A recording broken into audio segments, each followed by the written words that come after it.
The detention bay reeked of despair and synthetic air. Liam Chen stood before the reinforcement glass, watching the latest batch of refugees from the Krell invasion. His uniform felt heavier to date in years as a United Earth Forces officer, and he'd never gotten used to this part.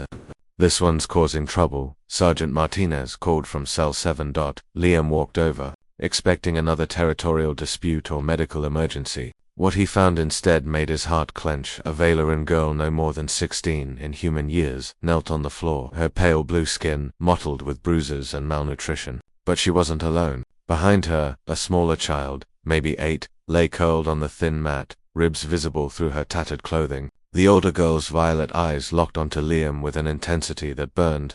"Please," she whispered in broken standard. Her voice cracked. "Take me, work, slave, anything, just feed Kira, she's dying." The younger child, Kira, whimpered softly, too weak even to cry. Liam's jaw tightened. The Valerans had been humanity's enemies for 3 decades until the Krell arrived and made everyone else look like saints. When the Krell burned through Valeran space, millions fled to any port that would take them. Most ports wouldn't. "Sergeant, get medical down here, now." Liam's voice carried the edge of command. "Sir, regulations state." "I don't care what regulations state. Get Dr. Patel here in the next 2 minutes, or I'll carry that child to medbay myself." Martinez's eyes widened, but he knew better than to argue when Liam used that tone. He activated his cum. Liam crouched before the glass, meeting the Valeran girl's desperate gaze. "What's your name?" "I am ... Emily." She'd chosen a human name, probably hoping it would make her more palatable to her captors. "My sister, Kira. We haven't eaten in 6 days. Before that," she swallowed hard, "our rations on the transport were small. The adults gave children most, then adults started dying. Emily, listen to me." Liam kept his voice steady, authoritative, but gentle. "Nobody's taking you as a slave. That's not how we do things here."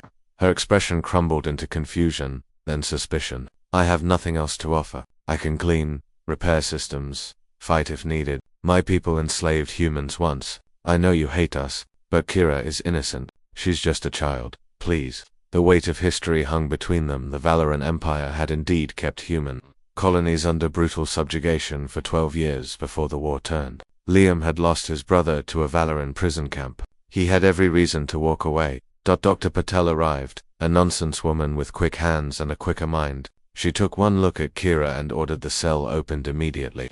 "That child needs an IV, nutritional supplements, and a full medical workup. Both of them do."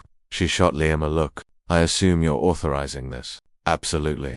Emily scrambled backward as the cell door hissed open, pulling Kira behind her in a protective gesture that transcended species. "What are you doing?" "We're taking care of your sister," Patel said firmly, already scanning Kira with a medical tricorder. "And you, when did you last eat?" Kira needed. "That's not what I asked." Emily's shoulder sagged. 9 days. Liam felt something hot and angry coil in his chest. 9 days. This girl had given every scrap of food to her sister for 9 days while she starved. "Martinez, get a meal from the commissary. High protein, easy to digest. 2 portions." He paused. "Make it 4. They'll need multiple small meals." Over the next hour, Liam watched as medical staff stabilized both girls. Kira responded quickly to treatment. Children were resilient, but Emily was more complicated. She'd damaged her body protecting her sister, and her psychological state was fragile. "She keeps asking what work she need to do," Patel reported. "She doesn't understand that we're helping them without expecting servitude in return." Liam requested permission to speak with Emily privately. He found her in the recovery room, watching Kira sleep peacefully for the first time in months. "Your sister will be fine," he said, pulling up a chair. "She'll need a few weeks of proper nutrition and rest, but she'll recover fully." Emily's eyes shimmered with unshed tears. "And then, what happens to us?" "We have refugee settlements. You'll be processed, given housing, food, education for Kira, job training for you, if you want it." The word exploded from her.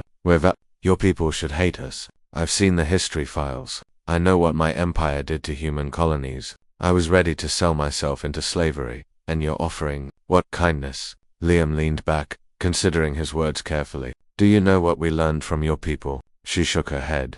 "We learned what we never wanted to become. When the Valerans enslaved humans, it didn't make you stronger. It made you cruel. It made you forget that mercy is strength." He met her eyes steadily. "You sacrificed everything for your sister. You offered yourself as a slave to save her. That's not weakness. That's the kind of courage that changes worlds. But I'm Valoran, you're a person. So is Kira. That's what matters now. Liam stood. The galaxy's bigger than our old grievances, Emily. The Krell taught us that. We can either keep the hate alive, or we can be better than what hurt us. Emily's tears finally fell, silent and silver down her blue-tinted cheeks. I don't understand you humans.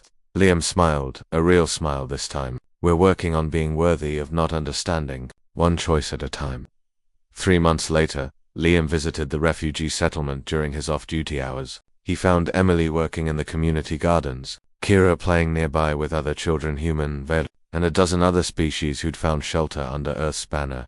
Emily waved when she saw him, no longer afraid. Kira ran over, healthy and laughing, showing him a flower she'd picked. In that moment, Liam understood something fundamental about humanity's place in the cosmos. They hadn't survived because they were the strongest or the smartest. They'd survived because when a starving girl begged for mercy, they chose compassion over vengeance. That, more than any weapon or warship, was humanity's real strength. That was the future worth fighting for.